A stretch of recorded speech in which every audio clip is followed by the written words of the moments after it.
नाशिकच्या कळवण, देवळा, सटाणा आणि मालेगाव या तालुक्यांमध्ये कांदा चाळीत सडून गेलाय।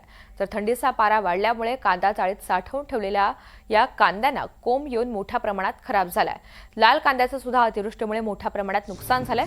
सरकारनं कांद्याला प्रति क्विंटल 1000 ते 1200 रुपये अनुदान द्यावं अशी मागणी केली जाते। की बांगलादेश कांदा आयात करत आहे, त्यामध्ये शेतकऱ्यांना फायदा, कांदा उत्पादक शेतकऱ्यांना फायदा होणार आहे।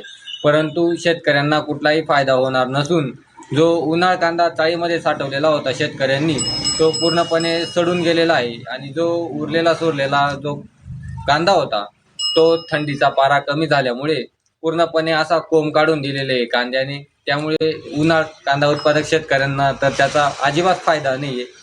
आणि राहिला विषय लाल कांद्याचा, तर लाल कांदा सुद्धा पावसामुळे खराब होऊन गेलेला आहे। म्हणून एकरी 2, 5, 10 क्विंटल असं उत्पन्न लाल कांद्याचं येत आहे। त्यामुळे या निर्णयाचा शेतकऱ्यांना कुठेही फायदा होणार नाहीये। कांदा उत्पादक शेतकऱ्यांना आमची सरकारकडे एकच मागणी आहे की आम्हाला प्रति क्विंटल 1000 ते 1200 रुपये क्विंटल असं अनुदान दिलं पाहिजे कांद्याला।